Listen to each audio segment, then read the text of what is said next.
Hi everyone, it's Natasha. Welcome back to my channel, and today I thought I would bring you along as I can some taco meat and some pinto beans.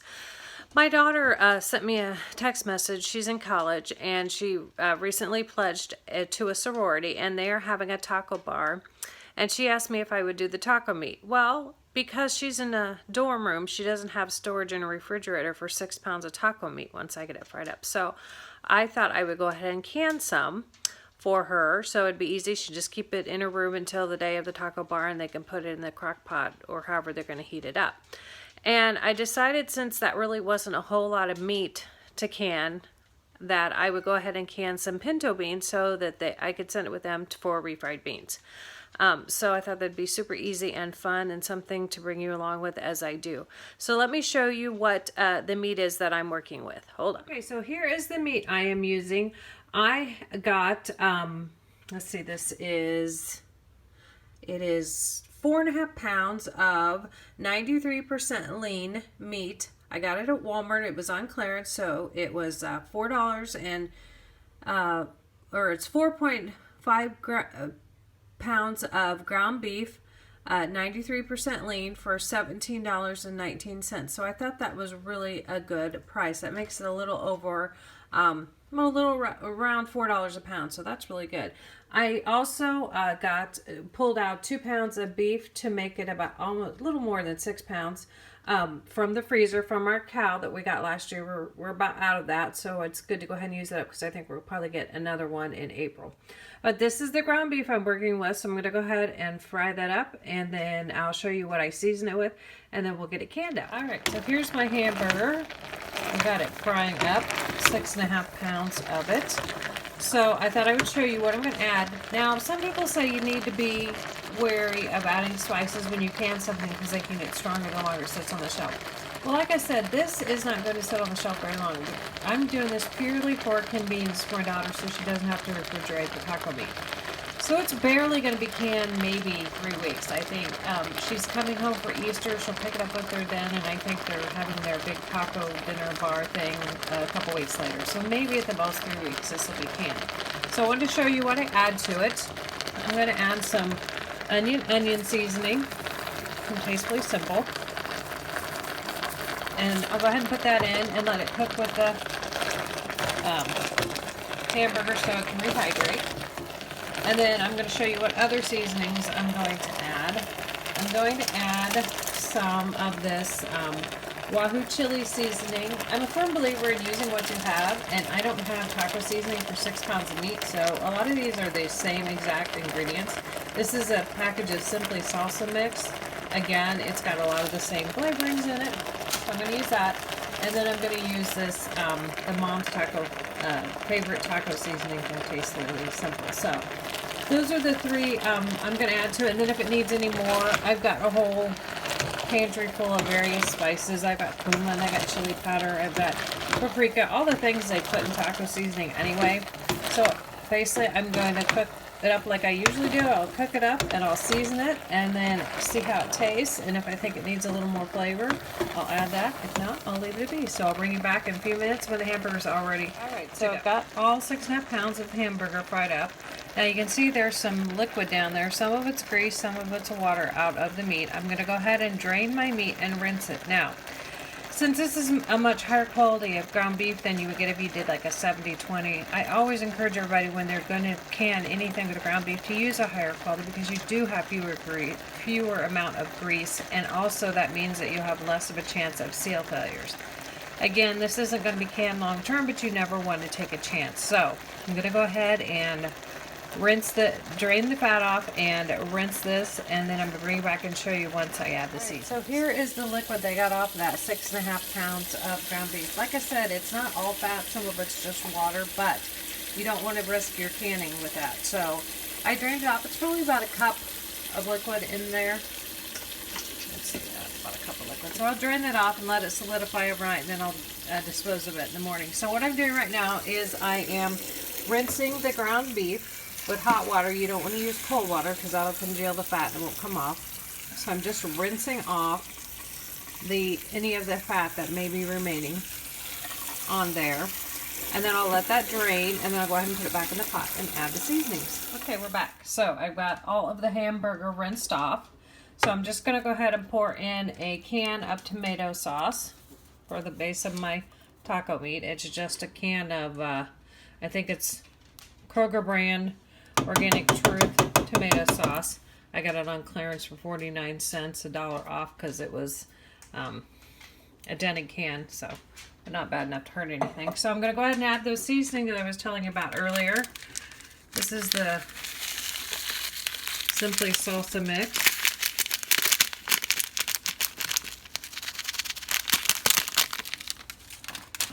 This is the Wahoo, let's see, the Wahoo chili seasoning. Like I said, these pretty much have a lot of the same seasonings in them. Like I said, I just like to use what I have on hand, and this is what I have. These were some, I used to do the Tastefully Simple dinner packages where they sent them to you every month, freezer meals that you could make ahead when the kids were home. Well, I don't do that anymore because I don't cook as often as I did when the kids were home. I don't cook as much or as often, so I have these left over, so we're going to go ahead and use those up. And then the last one is the Mom's Favorite taco seasoning.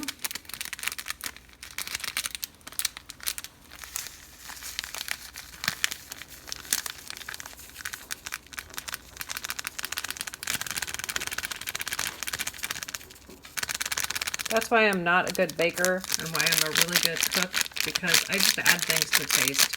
I don't measure anything. So there's all of my seasonings. My tomato sauce. I've just got the burner on low. I'm going to go ahead and stir these in, and then I'll bring you back when I'm ready to add it to the jars. It is ready to go in the jars. I ended up adding a can and a half from the tomato sauce can of water, so it's had more liquid to it, and then I added some more of the Mom's Favorite taco seasoning to give it a little more flavor. So again, like I said, I do it to taste and to look, but you want to have more liquid in here than you would if you were going to just put it immediately onto tacos. Since you're going to put this in the canner, it will absorb some of that. So I'm not sure exactly how many quarts I'm going to end up with, but I start out here with 3 sterilized quart jars. Go ahead and get this taco meat. You don't want to pack this in tightly.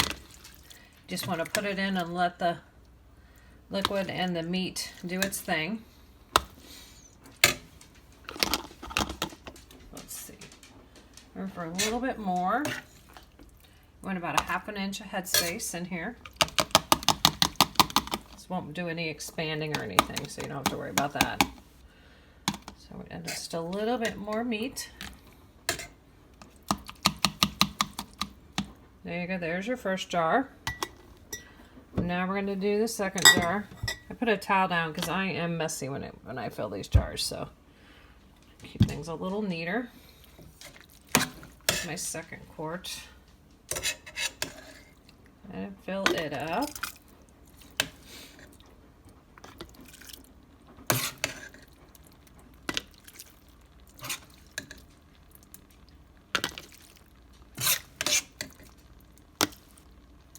Now, because this is meat and these are quart jars, you're going to can it for 90 minutes.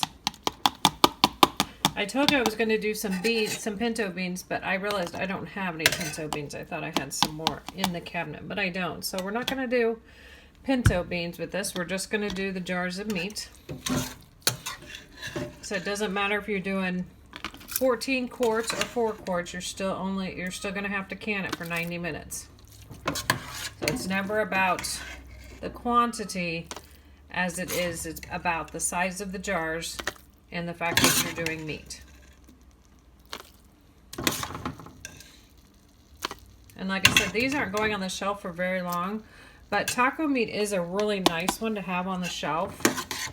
You can do so many things with it besides just taco meat. You can use it in casseroles, you can use it in taco soup, you can use it in dips.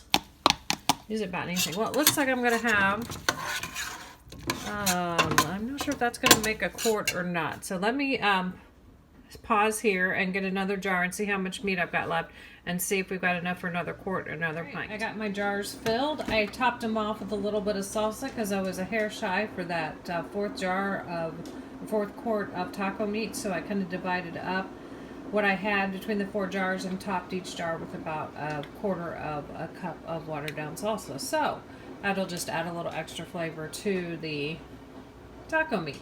So I have wiped off the rows of my jars with a rag soaked in vinegar. That gets the fat or anything that's on there off of them, so they're nice and clean and ready to be lidded. So I've got 4 lids here. These are brand new out of the box, so no need to sterilize them or heat them up. They will seal just fine without that. So I just have to put the rings on and get them down in the canner. So I'll bring you back in just a minute. All 4 jars are lidded and going into the canner. Like I said, this is a small load. I was going to do some beans, but I realized it was out, so it's just going to be the 4 quarts of taco meat, and that's okay. So they're going in my canner according to my canning manual for my All-American canner. A little bit of vinegar to keep cloudiness from coming up on the jars, because I do have I have hard water here. We're on a well, so we have hard water. So I'm going to go ahead and put the clamps up and get my canner ready to go and get it up to pressure. It's 10 pounds of pressure for my area. And once they come out of the canner, I'll bring you back so you can see them all in their yummy, delicious canned state.